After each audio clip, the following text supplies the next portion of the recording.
Bueno, hola, ¿qué tal? ¿Cómo les va? Bienvenidos una vez más al canal Hora Libre. Nuevamente estoy con Marcelo Nicola, mi nombre es Lucas Rodríguez y en esta ocasión, igual que hace muy poquitos días, va a ser una ocasión muy especial porque nos acompaña a la distancia, vía virtual, el querido Sebastián Randall, que nosotros ya charlando acá con Marcelo antes de conectarnos y demás, ya lo nombramos a Sebastián como si fuese un amigo por haberlo visto en internet, en sus videos, en sus charlas, por lo que nos comenta también Porrini cuando podemos hablar con él, porque hemos leído su libro. La verdad que va a ser un gusto conversar con él esta noche. Esperemos que para él también, que lo disfrute y sea una charla amena. Eh, lo voy a presentar para quien no lo conozca. Sebastián Randall es hijo de una madre inglesa y un padre argentino. Aprendió castellano a partir de los 7 años y me va a interesar conversar un poquito apenas comencemos con lo del genio de la lengua, que escuché algo en una conversación en internet y me interesó mucho. Es promoción 72 del Colegio Don Jaime. A partir de 1973 formó parte de la Guardia de San Miguel. Es recibido de abogado, fue fiscal. Creo que estudió teología en el Don Jaime y en la Universidad de El Salvador. Historia contemporánea en la Escuela de Guerra de la Fuerza Aérea. Está casado con María Marta y tuvieron 13 hijos y más de 40 nietos. Y como dice en la biografía, he doesn't have a dog. Bueno, buenas noches, Sebastián. Muchas gracias por acompañarnos. Le paso la palabra a Marcelo para que te salude. Sebastián, ¿cómo le va? Buenas noches, es un gusto, la Ay, verdad. ¿cómo va? Una de las puestas en común que tuvimos que hacer con... Me está sonando el No hay teléfono. problema, no hay problema, soluciónelo tranquilo, no hay drama. Ahí, Una de las puestas en común que tuvimos que hacer con Lucas es, bueno, cómo nos referimos a Sebastián, porque realmente tanto ver sus videos, las entrevistas que le hicieron y que hizo usted, leyendo sus libros, es como, bueno, es Sebastián, ya es algo cotidiano y nos estamos conociendo ahora, lo que es un gusto muy grande.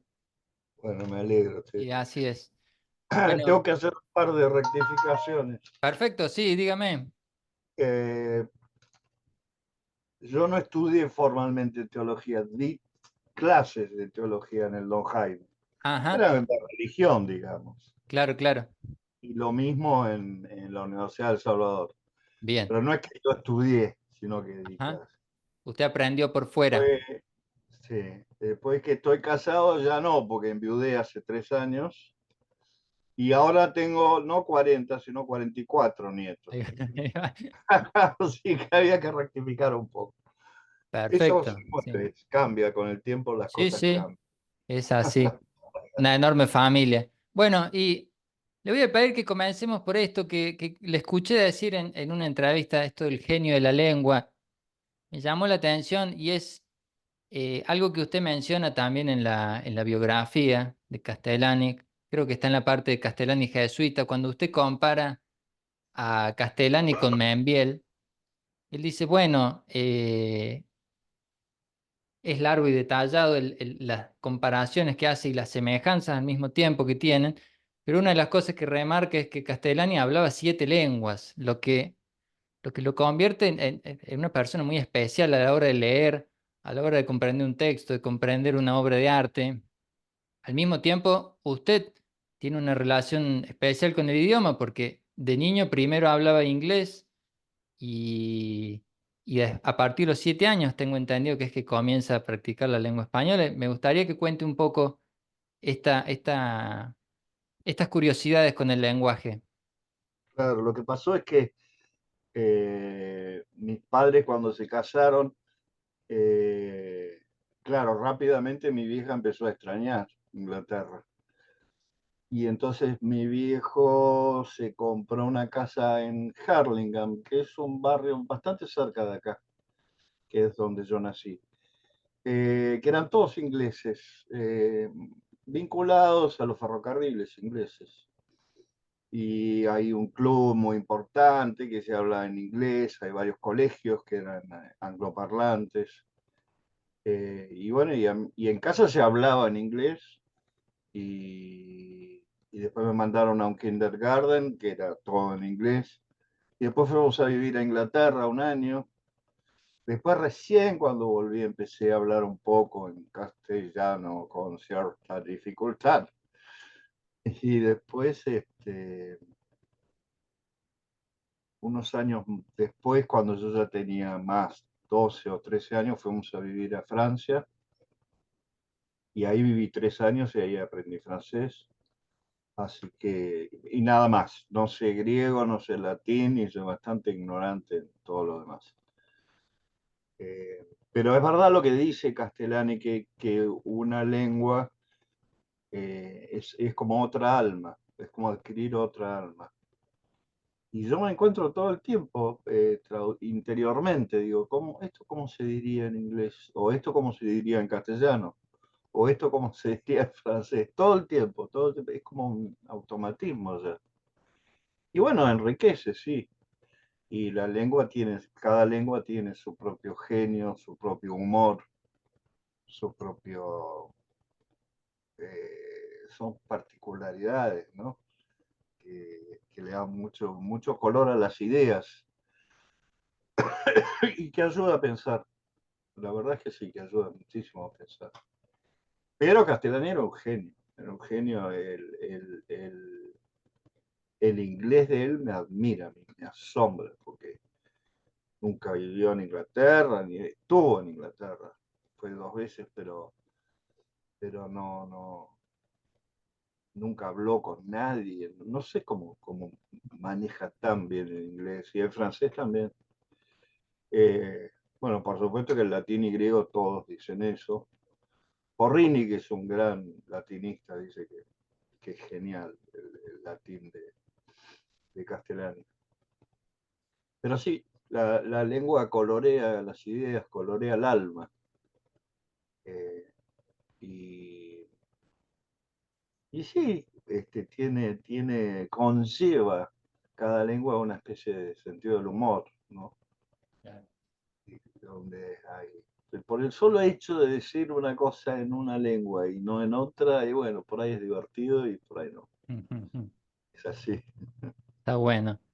Me llamó la atención también el hecho de que yo supongo que debe ser por el tamaño que tiene la biografía que usted escribió. El hecho de que hay muchas citas que no están traducidas. Hay muchas frases en francés, en latín, en inglés, eh, lo cual me recordó a libros de ediciones viejas. Tenemos la costumbre de comprar libros viejos y en la época de, no sé, ediciones de los años 40, 50, nunca se traducía.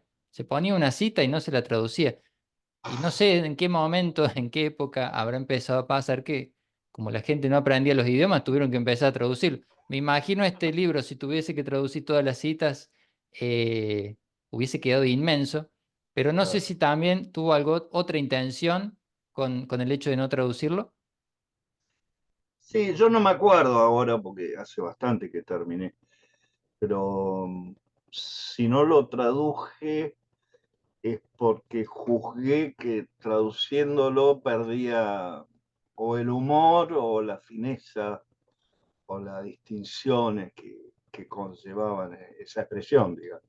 Claro, Nosotros igual todavía a veces decimos, bueno, mucha gente ahora usa muchísimo el inglés, mete inglés en todos lados, ¿no? sí, sí. Nuestras abuelas francés, todas Ah, nuestras abuelas metían salabas en dire, por ejemplo, o a la sans façon, por ejemplo, ¿no? Típico de expresiones, bueno, que se sí, sí, usaban antes. Bueno, está bueno. Una pregunta, tengo anotado, usted me corregirá que ustedes o se considera discípulo del padre Pinto, un dominico de la Orden de los Predicadores, y de Roque Raúl Aragón. Si no me equivoco, ellos son los que fundan la Guardia de San Miguel. es correcto. ¿Podría contarnos un poco de qué se trató esa Sí. iniciativa? Sí, eso fue en el año 71. Yo entré en el año 73. Pero esto lo sé de oídas. Eh, Roque Raúl era muy amigo del padre Pinto y era bueno, ya eran los años de plomo, ya estábamos a los tiros con los bolches y todo eso. Pero Roque Raúl y Pinto decían, no, pero hay que juntar chicos jóvenes y que estudien y que lean.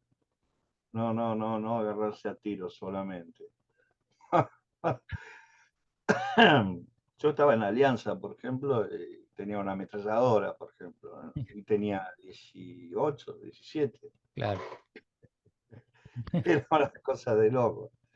Pero no, viste, tanto Roca Raúl como el padre Pinto decían, no, hagamos un grupo, juntemos un grupo de jóvenes.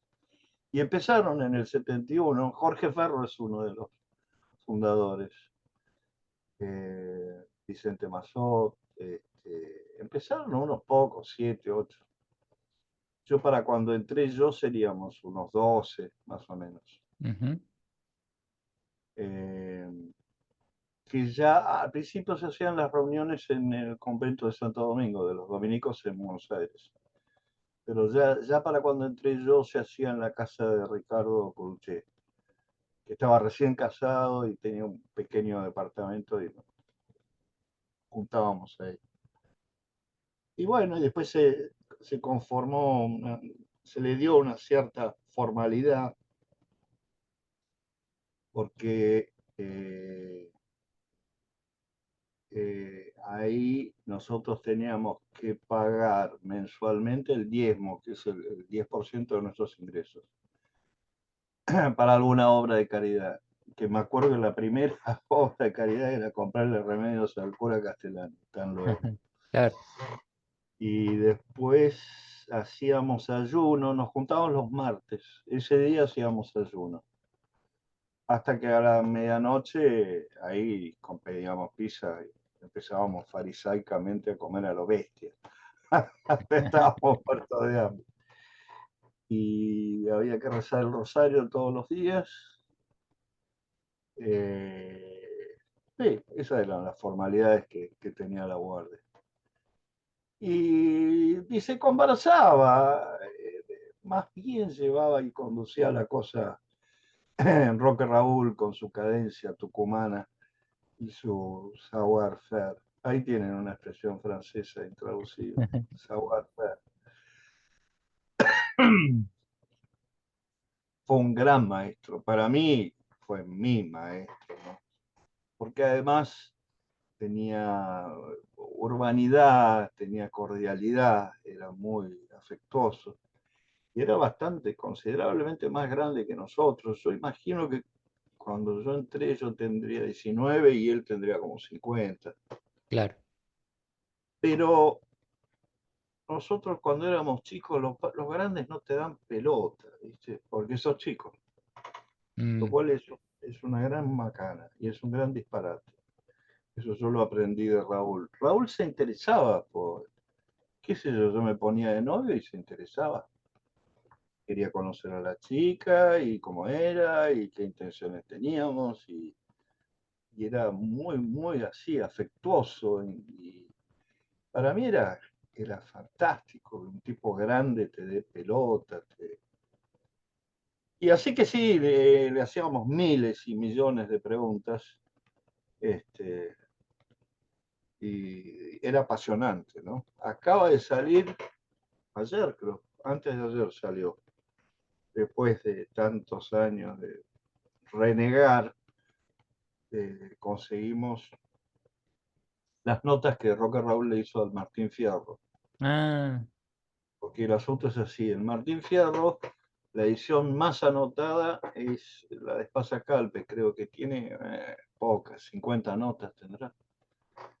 Y las hizo un gallego que no sabe nada de la Argentina, ni del campo, ni de nada.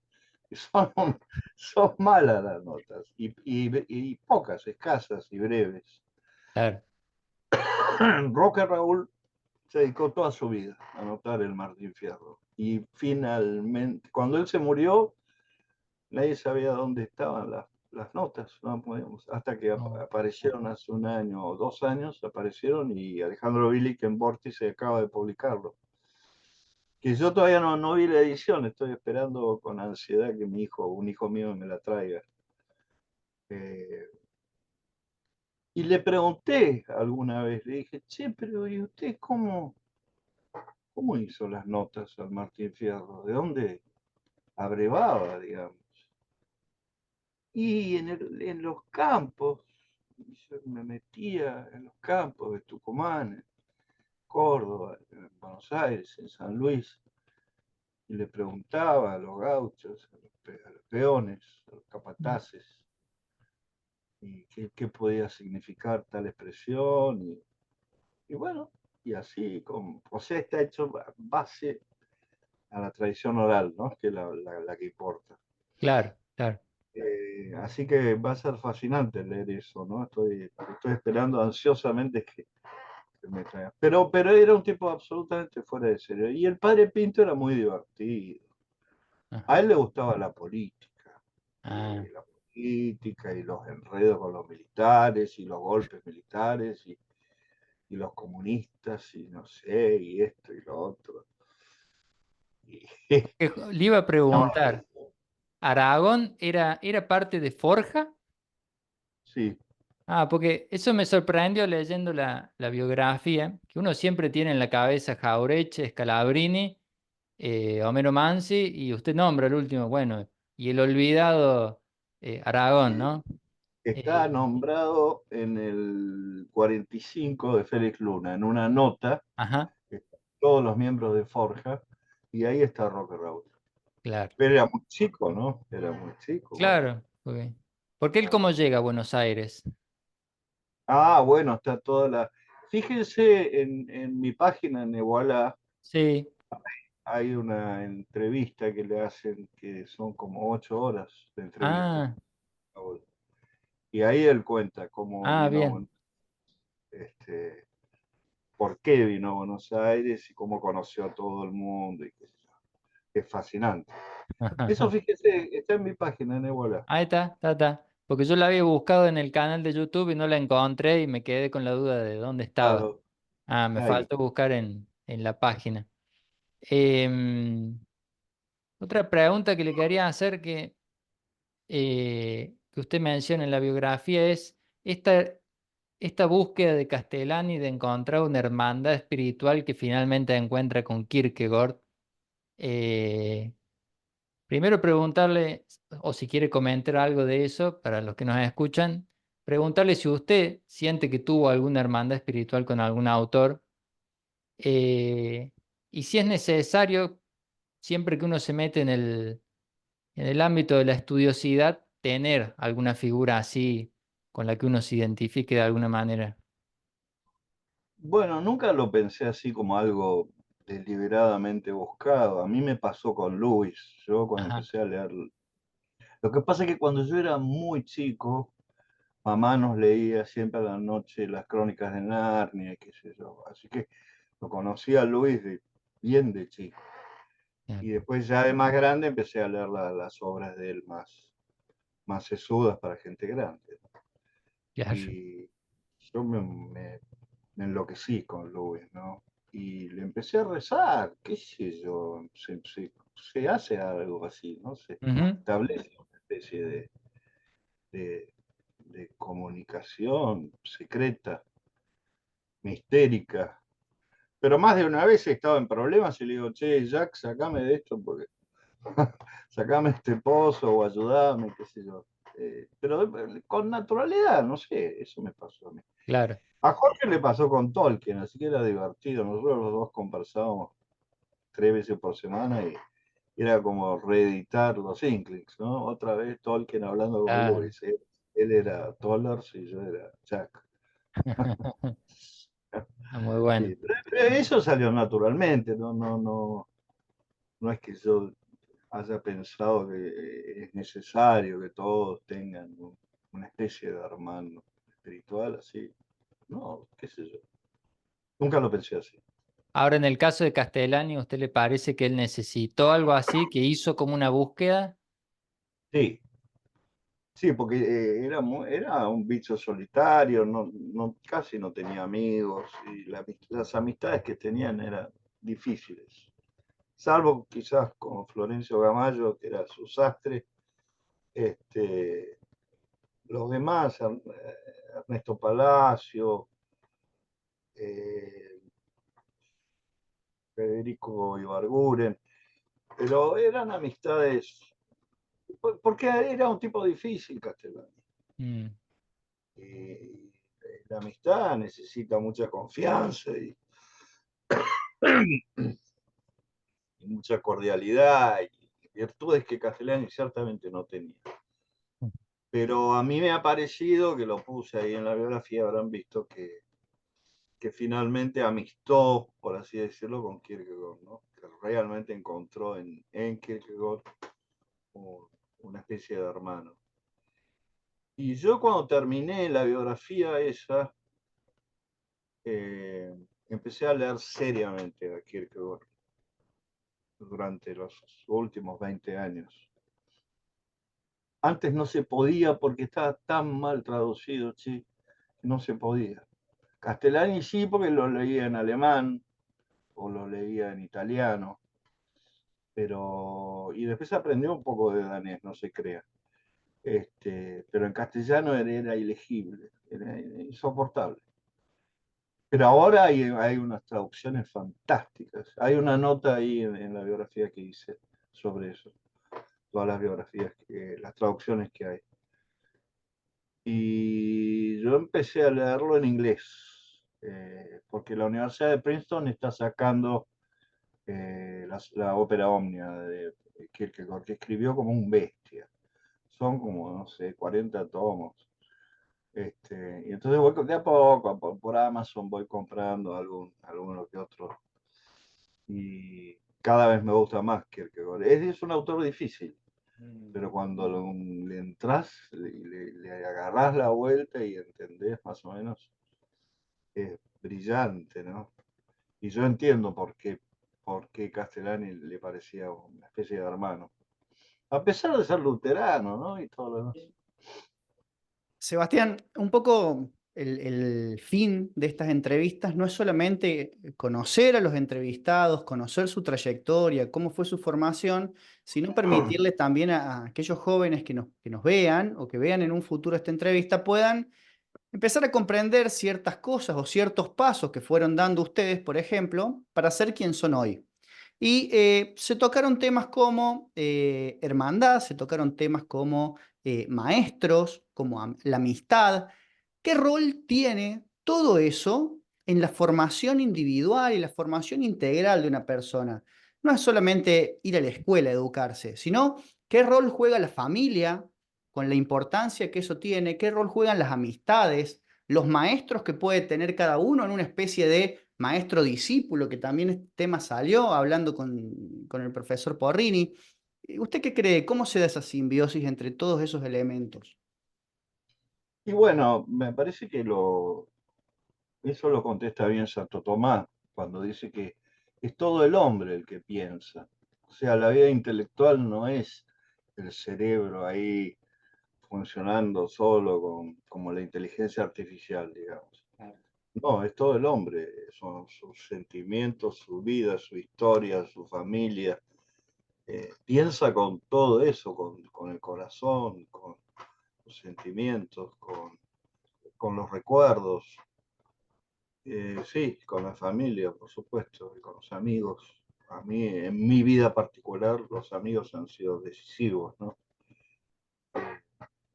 Larguísimas conversaciones, uno aprende por ahí más en una buena mateada que en 20 clases, ¿no es cierto? O leyendo 30 libros. Y siempre hay un amigo que ve aspectos que a uno se le pasan, ¿no? Y los subraya y dice, ah, no se me había ocurrido. Y es lindísimo eso, ¿no? Eh, Nosotros sí cultivamos eso muchísimo, salir a caminar, bueno, los campamentos se conversan de noche, con el fuego congregante, ¿no? Además de tocar la guitarra y de cantar, que eso también ayuda. Este, eh, sí, es todo el hombre, lo de San Tomás, es todo el hombre el que piensa, no somos cartesianos, racionalistas. No es casualidad que en el momento en que nos encontramos hoy cultural y educativamente sean todas instituciones o sean todos vínculos personales que se encuentran en crisis. Hoy en día la familia, bueno, nosotros que profesamos una fe católica conocemos la importancia que tiene la familia y realmente es una institución en crisis si lo comparamos con la familia, lo que era años atrás. Por cierto, es terrible. Las cosas que están pasando en esa materia son terroríficas, ¿no? Y además hay fenómenos nuevos, mujeres que expulsan a sus maridos de la casa, bueno, andate. ¿Pero por qué? Porque sí, porque me cansaste. Eso le pasó a 3 amigos míos. Y no les había dado, me consta, no les había dado ninguna causa ni razón para que la mujer los trate así. Pero ¿no es cierto? Hay, bueno, ni hablar de los divorcios, que es una peste. Increíble la cantidad de divorcios. Acá, por suerte, en Bellavista hay muy pocos, muy pocos. Y hay muchas familias numerosas, que eso ayuda también a consolidar una casa, ¿no? A hacerla alegre. Muchos hijos, es divertido. Es durísimo, yo pasé por ahí, es durísimo, pero es fantástico. Y bueno, pero la vida intelectual está como encasillada por todas esas cosas, ¿no? Los viajes, bueno, la música, ni hablar.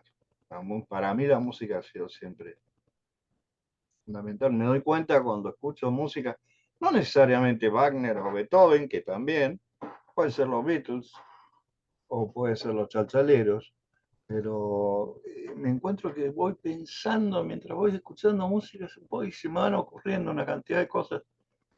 Está todo conectado, sin duda. Las veces que usted viajó a Europa, ¿fue con familia o ha hecho algún viaje con amigos, por ejemplo? O con la... Bueno, el año pasado nos fuimos 6 amigos ¿Ah, sí? a España y Francia, sí.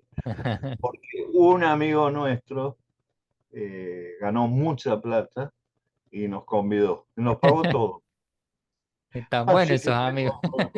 no, y no es común tampoco, Y no. pero fantástico, fantástico. Aparte fuimos a los mejores hoteles, a los mejores restaurantes, todo a full. Pero To- no, normalmente cuando he ido a Europa he ido con mis padres, cuando era un chico, y después hice un viaje con mi mujer a Irlanda una vez, sí, Ajá. sí. Irlanda e Inglaterra, donde todavía tenía tíos. ¿Y en este último viaje pasó por lugares que había conocido en viajes anteriores? ¿Vio muy cambiada Europa? Sí, eh, sí, sobre todo el sur de Francia, porque eso sí conozco bien, la France, Ajá.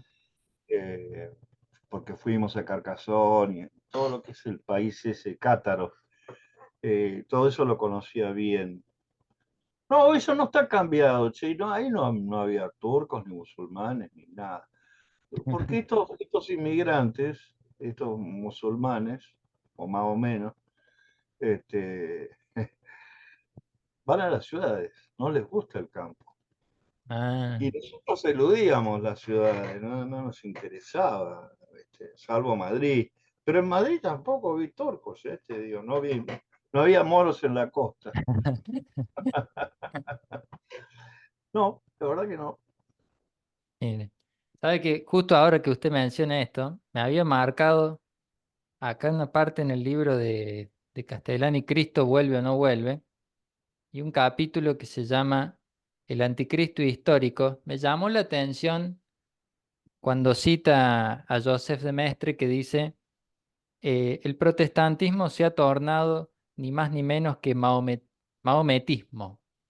Me llamó la atención porque justamente en el último tiempo empezamos a ver en los canales de divulgación cultural o los que medianamente opinan parecido a lo que uno piensa, estudia o trata de entender qué pasa en la actualidad, cómo el protestantismo parece avanzar más en América y en Europa el mahometanismo. Y, y me resultó curioso esto, ¿no? De que Castellani ya cuántos años atrás citara de Mestre haciendo un paralelismo con esto, que no lo he escuchado, creo, en otro lado, esta cuestión de emparentar el protestantismo y el mahometismo. No, Castellani lo hace en algún lado, ¿eh? Pero yo no me acuerdo dónde. Sí, él decía que sobre todo el protestantismo yanqui, él le veía un costado así como musulmán. Claro, Pero yo no sé muy bien a qué se refiere tampoco, ¿eh? Y lo de Mestre tampoco entiendo muy bien qué quiere decir con eso. ajá, Sí entiendo a Velo con Europa y la fe es Europa y Europa es la fe, eso sí lo entiendo perfectamente. claro.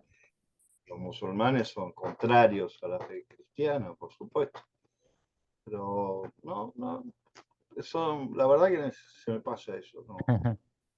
¿Querés preguntar algo, Marce? O si no, dale. Ya que tocamos Castellani, en varias entrevistas y en varias charlas que usted dio, lo escuchamos hablar con poco agrado de los jesuitas. Sin embargo, pasó muchísimos años de su vida estudiando a Castellani y en la dedicatoria de la biografía, primer renglón que nos encontramos es a San Ignacio de Loyola, digno de desagravio. Eh, ¿Cómo es esta relación que tiene usted un poco con San Ignacio de Loyola, Castellani, la orden de los jesuitas? Bueno, porque una cosa es una cosa y otra es otra. Cuando yo terminé el colegio, antes de terminar el colegio, hice ejercicios espirituales en Rosario, según el método de San Ignacio, pero de 30 días, como era originalmente, como lo había pensado San Ignacio, con el padre Torres Pardo, que ha fallecido hace poco. Eh, y eso me dejó a mí una impronta para toda la vida. ¿Te imaginas 30 días en silencio a los 17 años? Que tuvimos que pedir permiso porque no se consideraba que era demasiado chico para hacerlo. Pero al final me autorizaron.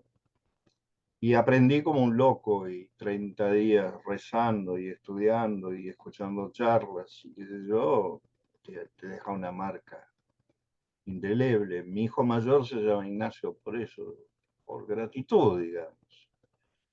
Ahora, otra cosa es la compañía. Y hay varias compañías, como dice Castellani, ¿no? Está la primera, ¿no? Recién fundada, la de San Francisco Javier, bueno, esa es una cosa, y después hay como una refundación y va cambiando. Todo eso Castellani lo explica muy lungo, muy largo, y yo estoy de acuerdo con él, ¿no? Se hicieron voluntaristas, se hicieron molinistas, abandonaron los estudios tomistas. Y ahora, bueno, ahora después del concilio ni hablar, ¿no? Eran la voz cantante del progresismo, eran los jesuitas, compañía general. Siempre hay una excepción, qué sé yo, o hay tipos jesuitas que tienen algún valor, qué sé yo, Daniel Hugo, por ejemplo, aunque hay muchas cosas muy objetables, me parece a mí, en la obra de él, pero también hay cosas geniales.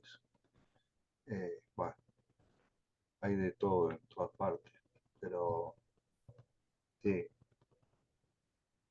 Yo tengo un tío jesuita, hermano de mi padre, pero no nos hablamos, no nos entendemos.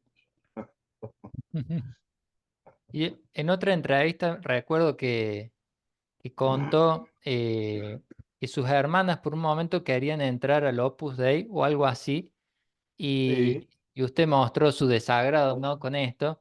¿Nos podría explicar un poquito más porque no, porque desconocemos absolutamente el trasfondo del Opus Dei, ¿qué es? Si lo tuviera que explicar en términos, digamos, teológicos, si hay alguna diferencia o si es más que nada una cuestión. Yo me opuse sobre todo por esa especie de pesca desesperada de jóvenes, ¿no? El Opus Dei que hacía una leva así indiferenciada y sobre todo de chicos y de jóvenes. No me gustaba eso. Y a mis viejos no les importaba nada, pero a mí no me gustaba y yo no. Y bueno, ahora mis dos hermanas las dos son carmelitas descalzas, eso me parece más serio, me parece mejor. El Opus es una variante de la compañía, tiene todas las taras de los jesuitas, no le falta ninguna. Ajá. Eh, sí, eh, más eso que yo digo un poco en broma, pero también un poco en serio, esa opción preferencial por los ricos, ¿no? Ahora les está yendo muy mal, me dicen, qué sé yo, que la leva ha bajado mucho, que la reca ha bajado mucho, que están vendiendo propiedades. Bueno, enhorabuena, me tenían podrido. Acá en Bellavista hay mucha gente que es del Opus Dei, porque tienen la chacra famosa acá, unas cuadras de acá de casa. Ajá. Este, y a mí toda la vida me decían en Buenos Aires, en cualquier trabajo o donde fuera, me decían, familia numerosa, vivís en Bellavista, del Opus Dei. No, No era del club. sí, Era sí, brutal. la verdad que me parece una orga, como casi todas las orgas que se armaron después del concilio, a mí, bueno, la del Opus es anterior al concilio, pero no, siempre estuve. En Bellavista en general nosotros, el grupo nuestro, no queríamos saber nada, ni con el IBE, ni con el OPU, ni con nada. Éramos católicos, apostólicos y romanos, basta. Y así como no nos caía bien casi ningún papa, tampoco nos caían bien las orgas estas. Nos parecía importante conservar la libertad interior, ¿no es cierto? O sea, fuimos bastante atacados y perseguidos por eso. Este, Claro, y además, si uno encima era amigo de Kierkegaard y de Lewis, que eran protestantes, decís, bueno, ¿esto en qué anda? ¿Qué es esto? Muy sospechoso. Eh, Dos cosas, porque me surge ahora cuando hablaba de la guardia. El nombre, me imagino que no es casual, la guardia de San Miguel. Eh, ¿Qué protegían? ¿Qué buscaban resguardar? No sé, che. La verdad que no, nunca lo pensé. Nunca, ni lo hablé tampoco. Nunca. No sé, estaba de moda eso, los grupos nacionalistas, existía la Guardia de Hierro, y después había una guardia. Había otra, sí, que no me acuerdo, pero los grupos nacionalistas le ponían guardia. Me parece que un poco emulando al rumano ¿cómo se llama? Pero Bencacho, que había fundado la Guardia de Hierro. ¿Será Codreano? Adriano, exactamente. Así que bueno, y de San Miguel, no sé por qué San Miguel. Supongo que el padre Pinto y Roque Raúl serían devotos de San Miguel Arcángel, la verdad que no sé. Ahora estamos en la diócesis de San Miguel, así que nos protege y continuamos. 50 años después seguimos. Claro. Bueno, y hablando de lo que veníamos hablando de ser católico, apostólico, romano y nada más, y no unirse a esas cosas, relacionándolo con lo anterior, la fe, yo personalmente considero que es uno de los aspectos fundamentales de la formación de toda persona, que cuente no solamente con un pensamiento claro, un razonamiento profundo, eh, conocimientos hartos, pero también estar sólido y haber formado todo el aspecto de la fe. ¿Cuál cree usted que es el rol de la fe en una persona y cuáles los desafíos que enfrenta hoy en día la Iglesia Católica? Son preguntas imposibles. No puedo contestar eso. No puedo. La fe, bueno, por el catecismo sabemos que sin la fe no vamos a, no vamos a ir al cielo. Eh, pero no sé cómo contestarte, che, tus preguntas. Son demasiado difíciles o intrincadas para mi Yo cerebro. me acuerdo en uno de los videos, creo, en la que está reunido con sus amigos, dice, hay que tener fe de acuerdo a la edad de cada uno. Eh, yo creo que va por ahí la pregunta de Marce, por lo que conversamos antes, que por ahí ahora, por ejemplo, nosotros, por la edad que tenemos, solamente conocimos la iglesia después de Vaticano II. Entonces, lo que nos pasa muchas veces escuchando charlas de Jorge Ferro, suyas, a veces de Porrini y de otros, que nos damos cuenta de la profundidad que tiene el cristianismo y la catolicidad, que no nos ha llegado yendo a misa, básicamente. Uno ha recibido una catequesis muy sencilla, para niños casi diría, y, y el mundo que uno se mueve es como que ahí se queda, ¿no? Es como que la parte que incluso Castellani lo dice como el cristianismo mitológico, ¿no? Como el cuentito que le decimos al niño, que Sí, le sirve, pero que no nos podemos quedar ahí. Yo creo que la pregunta pasa por cómo formarnos en esta época, cómo ir a la raíz o a lo valioso que tiene el cristianismo, cómo de a poco ir descubriéndolo. Por ahí uno le claro, dice a alguien, lee Santo Tomás de Aquino y es como mandarlo a escalar el Everest, es como sí, muchísimo. claro. Eh, si lo mandás a leer la Suma Teológica, sí, pero si lo mandás a leer el Catecismo de Santo Tomás, lo puede leer cualquiera. Y es fabuloso.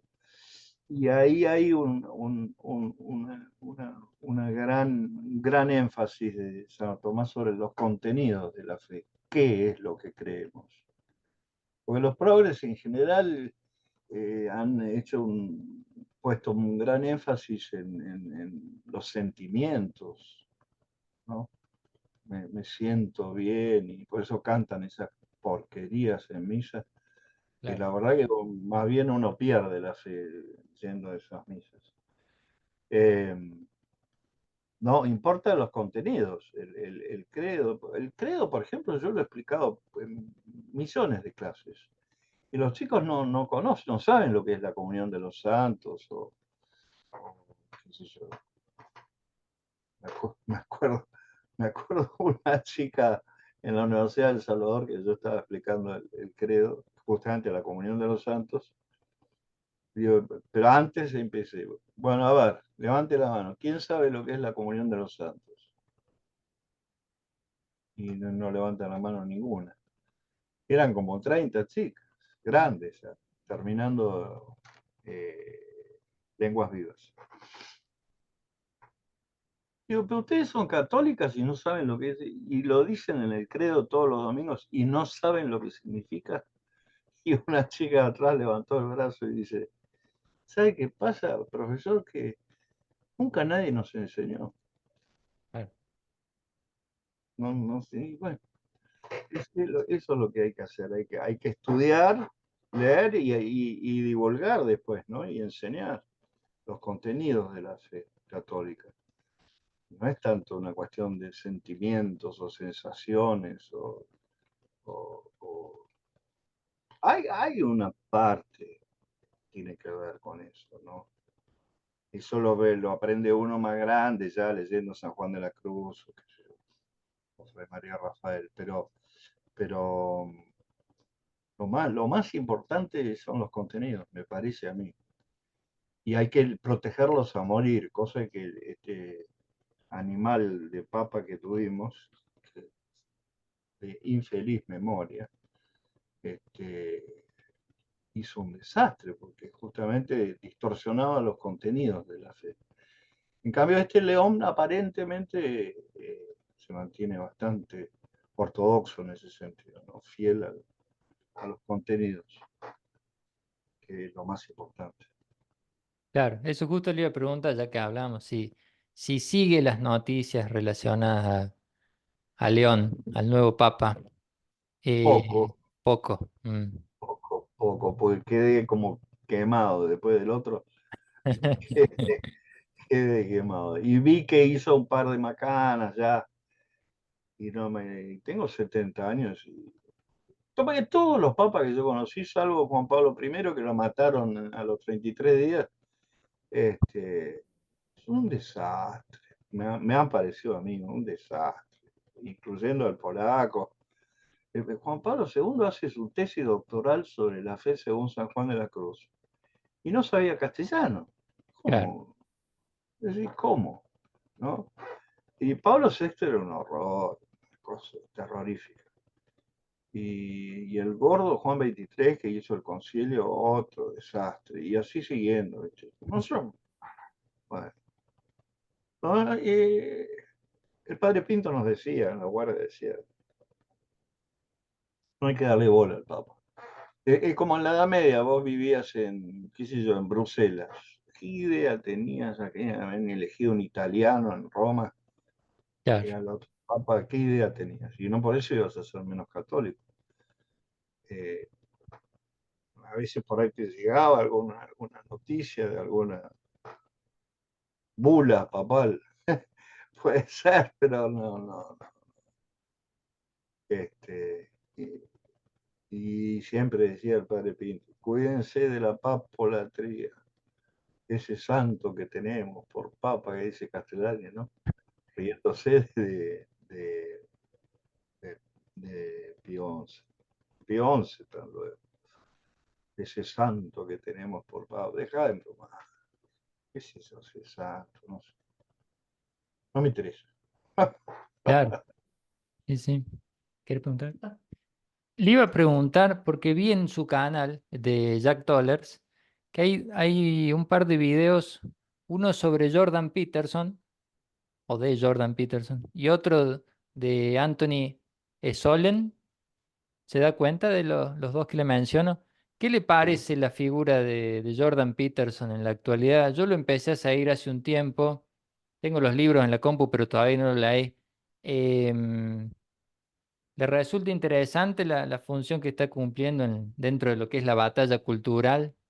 Al principio me entusiasmé mucho, y con su primer libro y todo, y la revolución que hizo, ¿no? Con muchos jóvenes, este, me encantó. Y justo esa especie de charla de él, que traduje y que puse en Iguala, justo después de eso, eh, hizo un programa, en su programa de televisión invitó a un amigo que era homosexual y que se había juntado con otro homosexual, iban a adoptar un chico y Jordan Peterson aprobando, como diciendo, ah, me parece muy bien, es una alternativa muy interesante. Así que ahí me desilusioné, pero no te quiero decir. Esolen es otra cosa. Esolen es la ortodoxia pura, caminando, es brillante, es inteligente como ninguno, es divertido. Para el que sabe inglés y escucha las charlas, te morís de risa. Es un tipo genial, genial. Y es medio italiano, hizo una traducción del Dante que es la más reputada al inglés de la Divina Comedia. Ajá, Pero sí, este, pero sabe italiano, sabe. Esolen es un tipo sensacional. Me parece el número uno en este momento, ¿no? La batalla cultural. ya. ¿A Olavo de Carvalho lo conoce? ¿Lo registra? No, ¿No? no. Ah, era un filósofo de Brasil que se muda a Estados Unidos y bueno, también yo lo sigo. Después le voy a pasar un video a lo mejor le Bueno, interesa. En uno de los videos está Solen hablando de homeschooling. ¿Le parece una opción viable en la Argentina eso? acá tenemos, Sí. acá sí, yo tengo varios nietos que van y funciona muy bien, muy bien. Yo tengo 44 nietos, como dije, y deben haber casi la mitad que van a hacer homeschooling y la otra mitad van a colegios más convencionales. Y hay una diferencia, yo no te puedo decir. Los que hacen homeschooling son chicos que prestan atención, que te miran a los ojos cuando hablan, que leen, que se interesan por todo. Los otros no. Los otros no. ¿Es Es virtual? notable.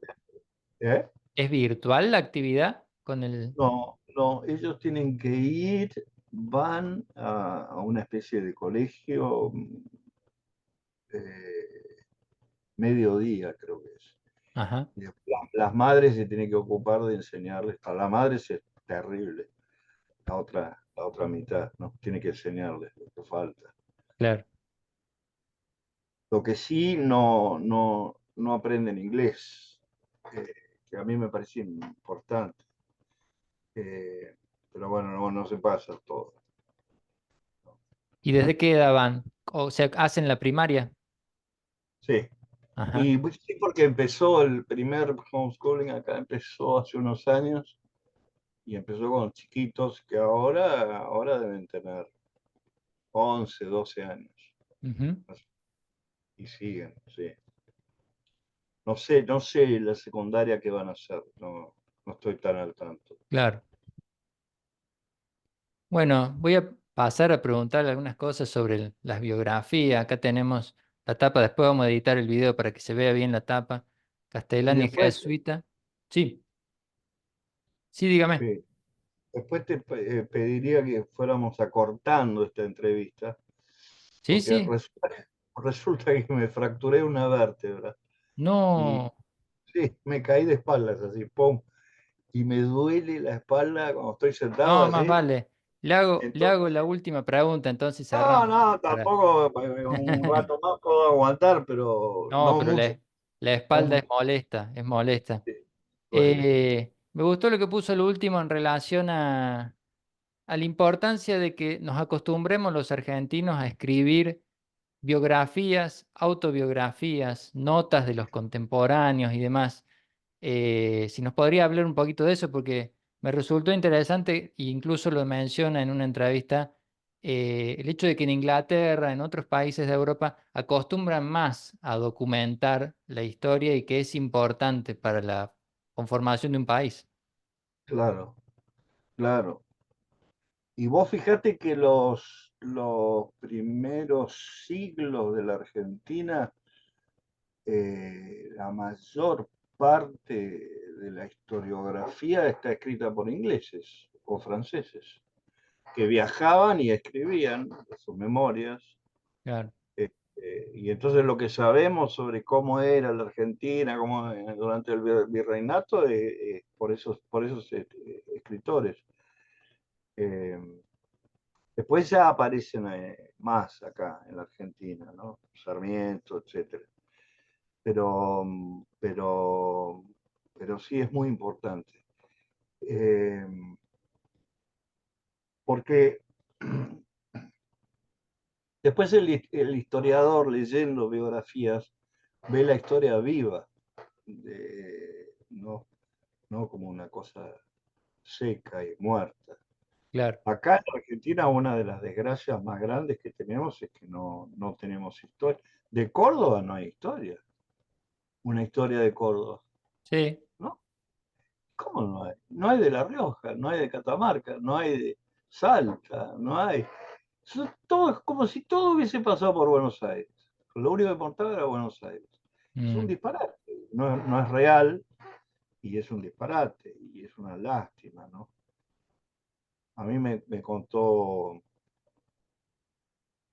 ¿quién me contó esto? Félix Luna me contó esto, que en la biblioteca de La Rioja en la ciudad de La Rioja, hay como unos 30 tomos, que son todas las cartas que escribió Facundo Quiroga. Nunca impreso, todas a Ah, toda mano, ¿no? mano. Sí, están encuadernados, pero son las cartas de él. Y dice que un día se encontró con Menem, Félix Luna, y le dijo, vea, usted que es riojano, ¿por qué no hace editar esto? Por lo menos una edición digna y que puedan acceder todos los argentinos a las cartas de Claro, Facundo Quiroga. Pero ¿cómo no? ¿Pero quién le ha dicho? Pero por supuesto, y nunca hizo un... ahí están las cartas. claro, La puedes consultar, pero te tenés que ir hasta La Rioja, sentarte ahí. claro, Es una... Entonces, ¿cómo vamos a hacer un país? Y después, bueno, cada uno de ustedes puede empezar ya a escribir. La única manera de aprender a escribir es escribiendo, no hay otra. mm, No hay otra manera. Entonces pueden empezar a escribir, no sé, memorias de la infancia o del colegio, algo. claro, Puede ser divertido, aunque sea para pasarle a los amigos, este, y ayuda a la memoria. Y la memoria es una función muy importante en la conformación de la persona humana, esa que piensa, ¿no? Este, Al escribir te queda mejor impreso en la memoria. Eh, y bueno, y eso da lugar a otras cosas importantes, como la gratitud, ¿no? De las cosas que hemos recibido, los maestros que hemos tenido, los padres, los abuelos, no sé, las visitas al campo, las cosas lindas que uno ha vivido, ¿no? mm. Viene a ser la singularidad que habla Castellani, ¿no? También en en sus textos, en sus lecturas de Kierkegaard, ¿no? La importancia del individuo particular, que le demos Claro, importancia a nuestra vida, supongo yo. claro, claro, y por eso Dios nos hizo todos distintos. Mm. Ni siquiera con los hermanos se parece a uno tanto. Bueno, Sebastián, lo vamos a dejar que descanse. Ha sido un gustazo para nosotros conversar, Súper. eh, poder preguntarle algunas cosas que quedaban sueltas en las entrevistas, porque bueno, las entrevistas se pueden ir para muchos lados y uno se va quedando con preguntas a medida que va escuchando cómo habla cuando conversa con otros. Le agradecemos muchísimo, Marce, si querés saludar. Muchísimas gracias, Sebastián. Un abrazo grande. Bueno, Eh, si vienen por Buenos Aires, acérquense. bueno, ¿Eh? va a ser un gusto. Hemos hecho ya algunas juntadas con gente de Santa Fe. El año pasado vinieron de Santa Fe, de Paraná, de Córdoba, pero de las Córdoba capital. Ah, claro. Nos ubican a Francisco Rollano y Lectio, la No, me editorial parece que no. Mm, que está en el centro de Córdoba. claro. Búsquenlo, búsquenlo, Francisco Rollano. La editorial se llama Lectio y está en el casco central de Córdoba. Ajá, ¿vos te das cuenta? Mm. Lo vamos a Es buscar, lo vamos a buscar. búsquenlo, además es divertidísimo porque te recibe y ahí tiene una especie de barcito y se Ah, juntan se junta una cantidad de gente macanudísima. ah, bien, Así bien. que Lo vamos a la, buscar. la- la editorial se llama Lectio, él se llama Rollano, Francisco Rollano. Y, ya te digo, está en el medio del casco de Córdoba. Ujú. Bueno, bueno, Búsquenlo. buenísimo. Y si vamos por allá, lo vamos a pasar a saludar Exactamente. y agradecerle que haya hecho esta magnífica obra que nos queda para leer el resto de nuestras vidas, porque yo ya la terminé, pero la verdad que terminé me da ganas de empezar a leer de vuelta. Tiene tanto para estudiar. Bueno, muchísimas gracias y hasta acá Gracias a cortamos ustedes. y que pueda descansar. Que ande bien. Gracias. Que Dios lo bendiga. Gracias.